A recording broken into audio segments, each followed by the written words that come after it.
Всем вечер добрый.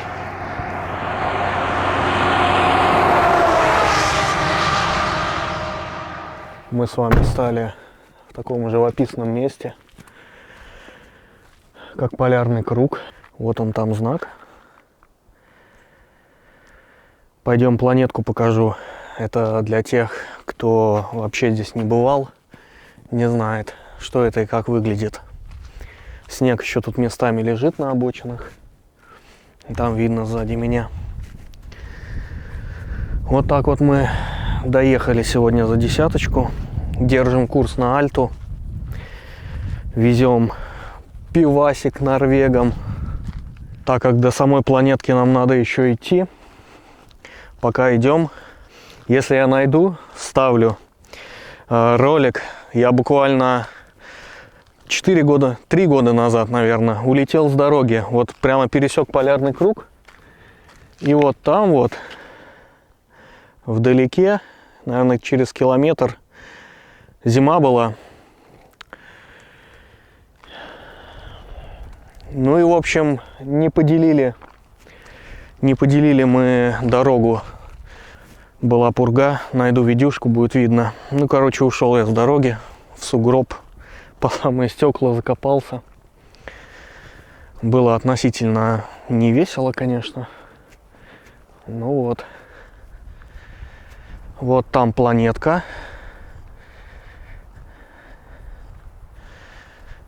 Конечно, холодно еще вот для такого вида.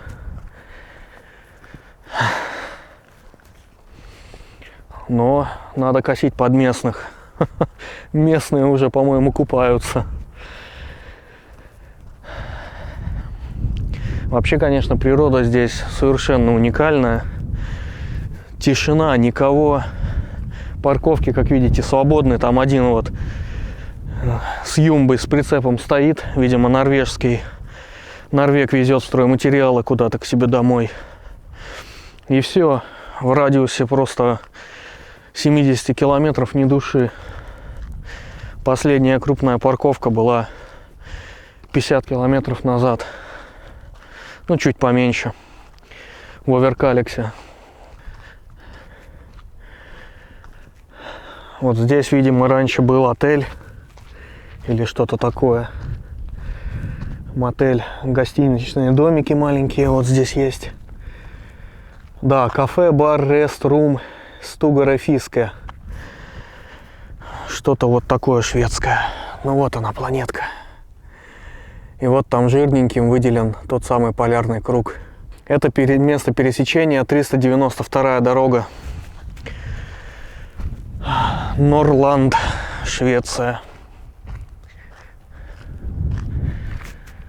Вот она, планетка.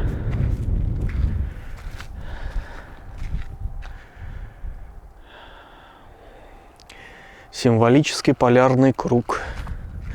Туда бы пройти, конечно, поснимать этот домик, но я чувствую, мы в этом снегу завязнем. Вот, тут едет негабарит.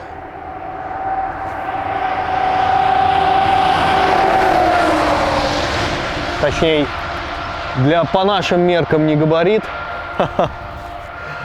а по факту просто полуприцеп с племянником, как это говорится. Вот там вот на столбике наклеечки, те, кто здесь побывали. Отмечался народ, что пересек Полярный круг. Как раз закатик. В общем, завтра поснимаю что-нибудь в Альте интересненькое, надеюсь. Время на это будет. Вообще работа на рыбе подразумевает постоянную гонку в некотором роде. То есть ни овощи, ни фрукты не ждут, ни рыба не ждет. А вот еще летит Постнорд.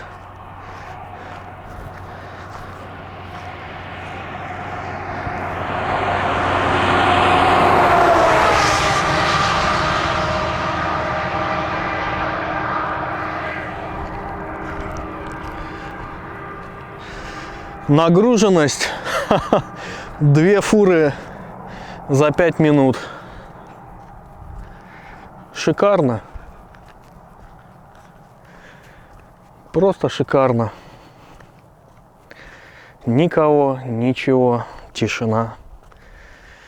Уверен. Ой, прям какие-то ностальгические моменты. Сколько раз я уже здесь проезжал. Здорово. Здорово, красиво. Много еще чего красивого предстоит увидеть. Ну, наверное, тем, кто смотрит мой канал, предстоит увидеть. Особенно тем, кто здесь не бывал. Да и тем, кто бывал, тоже со стороны, наверное, может быть интересно в какой-то степени. Так, ну ладненько, до связи тогда. Будем отдыхать.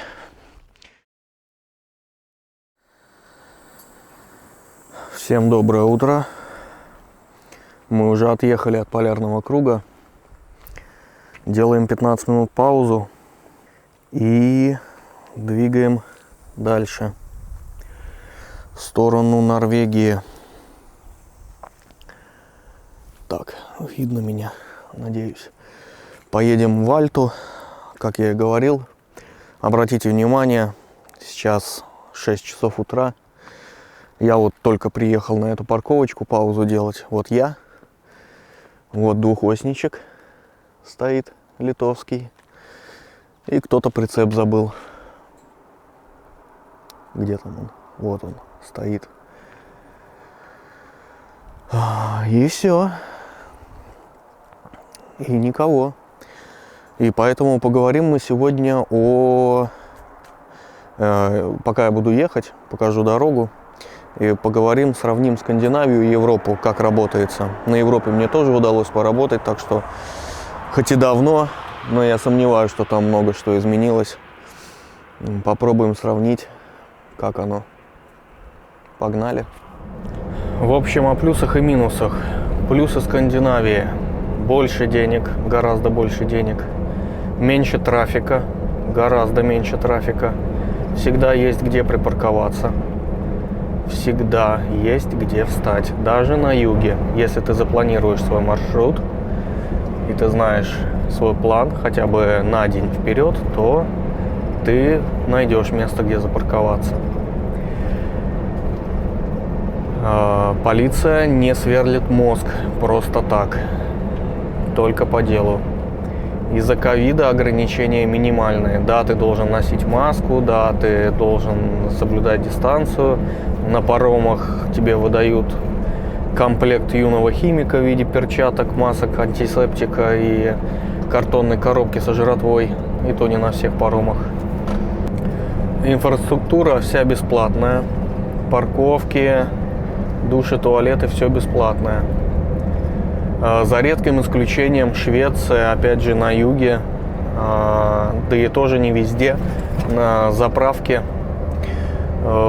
просят плату за парковку. Ты платишь там 10 евро, и в эти 10 евро у тебя включен душ, и еще на 5 евро ты можешь что-то набрать себе в магазине. То есть, по сути, ты платишь, ну как бы... Платишь за душ и еду. Очень удобно. Природа. Уникальная, чистая природа. Не везде чистая, но есть где погулять, есть что пофотографировать, поснимать. Техника, конечно же, здесь более серьезная, более подготовленная и экипированная, скажем так, для работы. Ответственные фирмы стараются ответственно подходить к этому вопросу, не слать абы что, потому что и та же Норвегия технический контроль очень любит проводить на стационарных станциях, а это в случае недочетов очень-очень дорого. Из минусов в Скандинавии что мы имеем? Погода. Абсолютно непредсказуемая, но стабильно зимняя погода. Зимой у тебя зима, на севере стабильно все заметено, и будут и конвои, будут и цепи. Не гарантированно, но, скорее всего, в некоторых местах обязательно цепи надо будет ставить. В некоторых местах в определенное время обязательно будут конвои, потому что все будет заметено, переметено. И, в принципе, это самый главный минус. И то, чего боятся боятся и не хотят сюда ехать. Ну, выбор каждого. Дороги, качество, конечно, чем южнее, тем получше, чем севернее, тем похуже. Скажем так, все стабильно. Ямы все на своем месте. Вот меня год здесь не было. Все ямы на своем месте, никуда не делись. Какие-то стали побольше, какие-то присыпали. Но капитальных ремонтов я пока не встречал. Штрафы дорого. Штрафы однозначно дорого. И много. Если попадешься. Так что за этим надо следить. Европа из плюсов. Хорошие дороги, стабильно каждый год, круглый год ремонтируемые. Ровные, прямые в относительном большинстве. Погода стабильно предсказуема. Кое-где бывает снег, не критично. Цепи ты не знаешь, что такое. Что еще? Тепло плюс. Да, тепло прям. Если еще в южные регионы ходишь, то можно загорать круглый год. Минусы Европы. Дикий трафик. Пробки, загруженность дорог. Загруженность парковок. Не встать. Проворонил время, будешь долго мучиться. Язык английский не везде прокатывает. Кстати, не упомянул из плюсов, в Скандинавии английский катит везде. В Финляндии, за редким исключением, можно встретить недопонимание. И то, скорее всего, на русском ты сможешь договориться также везде. Потому что латыши, литовцы, да и россияне здесь очень и очень часто встречаются. А в Европе языковой барьер реально может сыграть дурную шутку. Полиция просто на каждом шагу. Они вот только, такое ощущение, они прямо только и ждут, и только и ищут, как бы вот кого бы за что-нибудь выковырять и наказать. Никакой лояльности не встречал, честно. Мое субъективное мнение, но если не так, окей. Рад за вас, что вы не столкнулись с таким тоталитарной бюрократией со стороны полиции. Все платно. Просто за редким исключением за все надо платить. Да, цены, может, сравнительно невысокие, но как бы то ни было. Ну, южные регионы до сих пор славятся тем, что тебя могут и вскрыть, и порезать, и слить, и, в общем, и ты можешь очень интересных ребят нелегальных у себя в кузове обнаружить. Тоже, скажем так, весомый минус. И еще про трафик. Все везде запрещено буквально. Просто не обогнать. Тогда не едь, туда не едь, там не едь, во столько-то едь, во столько-то не едь. Все. В Скандинавии действует ПДД. При том, что за скоростью следят пристально шведы. И по тахографу в том числе. Во всем остальном здесь едешь по правилам, все у тебя хорошо. И ночью, и днем, когда хочешь. Опережай, обгоняй. Да, есть там у крупных городов, как Гетеборг. Где-то там еще я видел несколько знаков. У Мальмö можно встретить, что там с 6 до 9 нельзя опережать легковой транспорт, что они все там торопятся, на работу едут. А мы ж просто так там катаемся. Но в Европе это сплошь и рядом. При том, что я уверен, что за те годы, что я работаю на Скандинавии, в Европе не поменялось абсолютно ничего. Абсолютно. Как все было, так и осталось. И какие бы они там законы ни принимали, часть из этих законов сыграют им роль палок в колеса. Это тоже мое мнение. Но кто-то с ним согласится, кто-то нет. Мое мнение, о водителях надо было заботиться на уровне, когда вы даете сертификаты на грузоперевозки. Вот на этом этапе надо заботиться о водителях, а не пытаться общими законами, как прессом, все это привести в порядок. Так это не работает, к сожалению. Такая вот у нас красивая дорога, такие вот у нас размышления. Очень буду рад, если кто-то что-то напишет в комментариях, может быть, что-то я забыл, может быть, что-то весьма весомое еще есть, может быть, что-то в Европе кардинально поменялось, может быть, кто-то сумеет убедить меня в том, что в Европе все не так плохо, как я себе представляю на сегодня. Делитесь, пишите. А я сейчас закругляюсь. Надо будет оставить батарейку на ущелье красивое. Снять, показать вам. Пока-пока.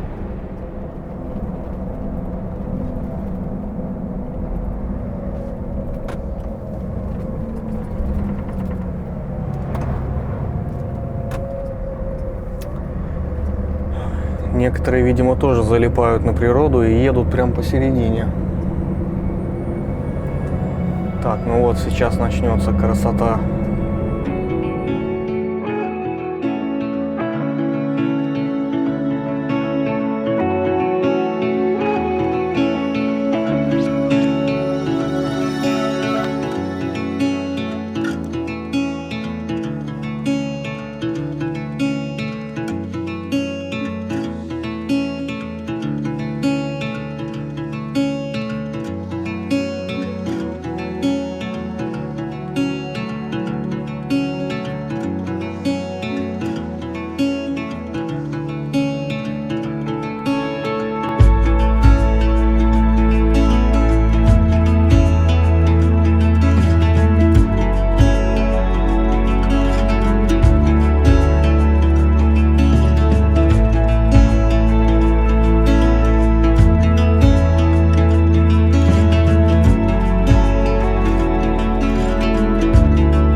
Ну вот и проехали. Надеюсь, понравился вам вид. Ну, осталось 30 километров до выгрузки. На этом трансляцию пока заканчиваю. Ну, в общем, вот такой мини-сюжет получился. Нежданно-негаданно. От полярного круга до Альты. Стали на выгрузку, добрались, все хорошо. Да и не зима уже. Ну вот, значит, будет такой простенький выпуск. Всем пока.